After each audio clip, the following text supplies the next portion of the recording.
La commission électorale kenyane a rencontré mercredi les principaux partis politiques du Kenya.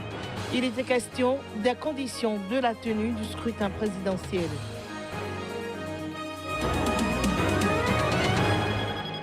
Au Nigeria, le mouvement indépendantiste pour les peuples indigènes du Biafra est désormais classé organisation terroriste. Une décision qui survient suite à de violents affrontements. Des milliers de personnes ont défilé mercredi en Afrique du Sud. L'objectif était d'exiger une nouvelle fois la démission de Jacob Zuma.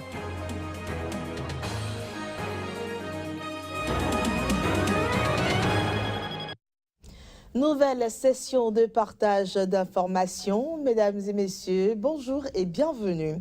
Nous démarrons par des nouvelles de la Côte d'Ivoire. Une importante cache d'armes a été découverte dans un quartier de la capitale économique de Côte d'Ivoire. Des fusils mitrailleurs, lance-roquettes et grenades y ont été saisis par l'armée ivoirienne au cours d'une enquête. Cette découverte intervient alors que le pays, depuis 3 mois, est régulièrement troublé par des braquages récurrents de gendarmerie ou de postes de police avec vol d'armes. L'inventaire des équipements saisis par l'armée ivoirienne semble impressionnant. Outre ce matériel de guerre, 4 individus ont été interpellés par les forces de l'ordre. Pour le moment, aucune information sur leur identité ni leur motivation. À signaler que des cartes de membres d'une organisation inconnue, le groupement guerrier pour la dignité et la justice en Côte d'Ivoire, ont également été retrouvées par les enquêteurs. C'est en effet mardi, après une alerte donnée par un riverain, que les soldats ont pénétré dans un gymnase désaffecté d'Atekoubé, quartier situé entre le plateau du Banco et Yopougon. Nous poursuivons donc ce journal, direction l'Afrique du Sud. Des milliers de personnes ont défilé mercredi dans les rues de plusieurs grandes villes à l'appel de la COSATU. La démission du président Jacob Zuma, c'est ce qu'exige la principale centrale syndicale du pays qui dénonce la corruption de son gouvernement. Le président sud-africain a de quoi perdre le sommeil. La plus importante manifestation a rassemblé mercredi 5000 personnes à Johannesburg. Zuma doit partir. La corruption est un crime contre l'humanité. Ras-le-bol des Gupta et de leurs complices. Ce sont là quelques slogans qui se faisaient entendre. La COSATU soutient que 13 manifestations ont eu lieu mercredi dans 9 provinces du pays. Nous le dirons ici, nous le dirons à la télévision, nous le dirons à la radio, à chaque occasion que nous obtenons. Nous disons, Président, veuillez démissionner.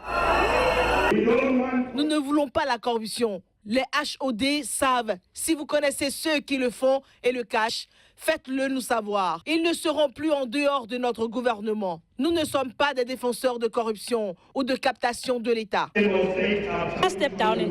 Il doit démissionner, en effet, parce qu'il a fait beaucoup de choses et tout ce qu'il touche devient désordonné.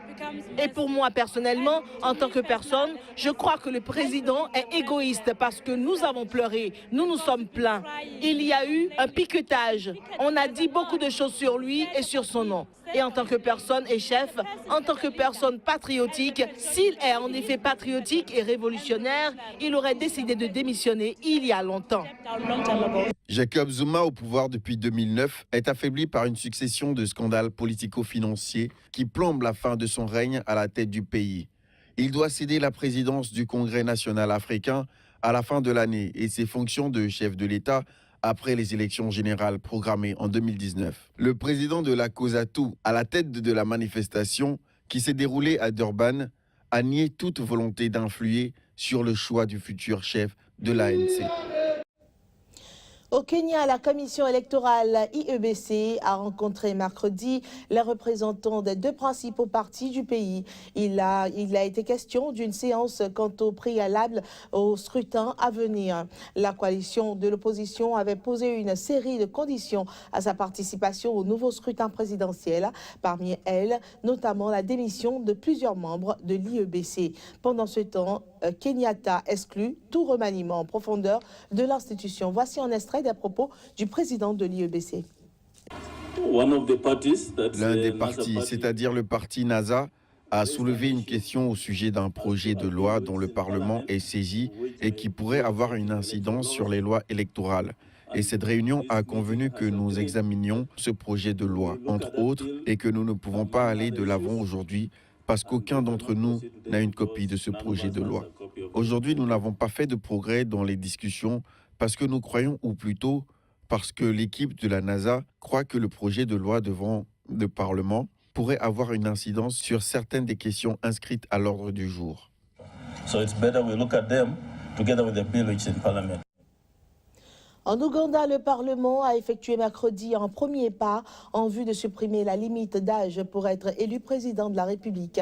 Au terme d'une séance parlementaire qui s'est transformée en pugilat, l'Assemblée a adopté une motion autorisant un député du parti au pouvoir à présenter devant le Parlement un projet de la loi visant à amender la Constitution. Cette mesure devrait permettre au président Yoweri Museveni de briguer un 6e mandat en 2021. Au terme d'une séance parlementaire qui s'est transformée en pugilat, l'Assemblée ougandaise a adopté une motion autorisant un député du parti au pouvoir, le Mouvement de résistance nationale, à présenter devant le Parlement un projet de loi qui vise à amender la Constitution. Cette motion constitue un véritable premier pas vers la suppression de la limite d'âge pour être élu président en Ouganda. Pour que cet amendement soit effectif, le projet de loi devra être débattu puis adopté à la majorité des 2/3 lors de 2 votes distincts, espacés d'au moins 14 jours. La motion devait déjà faire l'objet d'un vote mardi dernier au Parlement, mais la séance s'était muée en pugilat entre députés du parti au pouvoir et de l'opposition. La séance de mercredi a également donné lieu à des scènes de violence lorsque la présidente de l'Assemblée a annoncé la suspension de 25 députés pour les échauffourées de mardi. La Constitution ougandaise impose d'être âgé de 35 à 75 ans pour être élu président. Une modification de cette limite d'âge permettrait au président Yoweri Museveni de se présenter en 2021 pour un 6e mandat consécutif. Au Nigeria, alors que le mouvement indépendantiste pour les peuples indigènes du Biafra, IPOB, réclame la sécession de cette région du sud-est, il a été classé vendredi organisation terroriste par le ministère de la Défense. Un classement qui survient après plusieurs jours de tensions intercommunautaires et d'affrontements avec les forces de sécurité. Le porte-parole de la défense nigériane John Enanche a été clair dans un communiqué.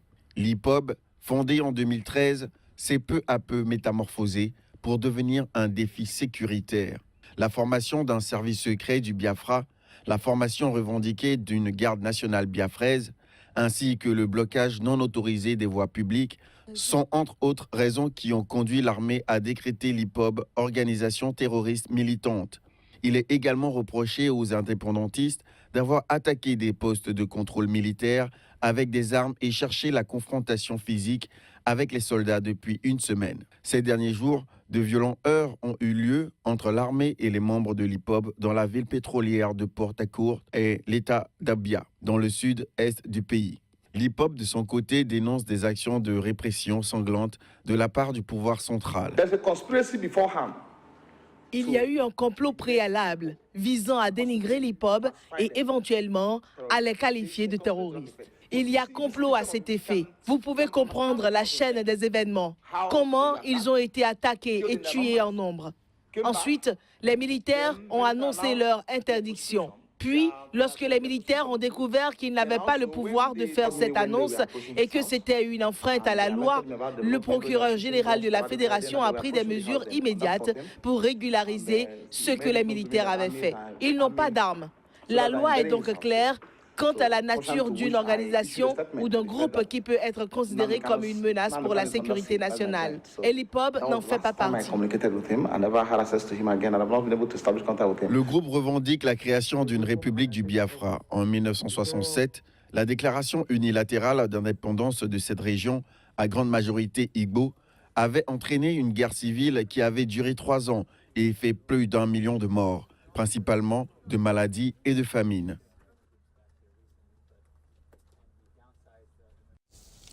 Les Catalans se préparent à voter dimanche au référendum sur l'indépendance, ce en dépit des mesures de police prises par le gouvernement espagnol pour l'empêcher. En fait, Madrid a envoyé d'importants renforts de police dans cette région du nord-est de l'Espagne. La police et la garde civile ont saisi près de 10 millions de bulletins de vote et quelques 45 000 convocations d'assesseurs. 59 sites internet de promotion ou d'information sur le référendum ont été fermés. Le ministère public s'efforce aussi d'empêcher l'ouverture des bureaux de vote. Mais les Catalans, eux, sont décidés. Rien ne les arrêtera, martèle-t-il. Du côté des États-Unis à présent, politique d'accueil de réfugiés, c'est décidé. Jusqu'à 45 000 réfugiés du monde entier seront accueillis en 2018. Il s'agit d'un plus bas historique, illustrant la priorité donnée par Washington à la sécurité nationale.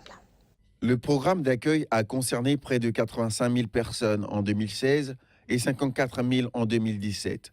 Un chiffre un peu supérieur à la limite de 50 000 réfugiés décidée par Donald Trump après son accession au pouvoir. Cette fois, le désespoir est profond.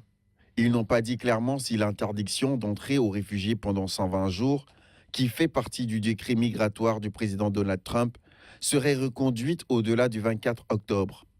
Pour l'année fiscale 2018, qui commence dimanche, l'Afrique a obtenu le plus gros contingent devant l'Asie du Sud, l'Asie de l'Est et le Proche-Orient, l'Europe, l'Asie centrale et l'Amérique latine et Caraïbes. Mais quoi qu'on dise, les États-Unis resteront le premier donateur pour la protection des réfugiés dans le monde. Ils demeureront aussi le premier pays pour l'accueil des réfugiés d'après des responsables du gouvernement Trump. Une ONG américaine de défense des réfugiés, l'International Refugee Assistance Project, s'est dit extrêmement inquiète par cette décision de l'administration américaine à un moment où le monde connaît le plus grand nombre de réfugiés depuis la Seconde Guerre mondiale. Expulsion des communautés de pueblos indigènes d'Argentine. Des autochtones ont réclamé mercredi l'extension d'une loi qui suspend ces exclusions jusqu'à l'étude de la location de leurs terres. Suivez. La manifestation a été la fermeture pour 5 jours d'un camp installé avant le congrès par des représentants de 40 communautés réunies au sein du collectif du Land.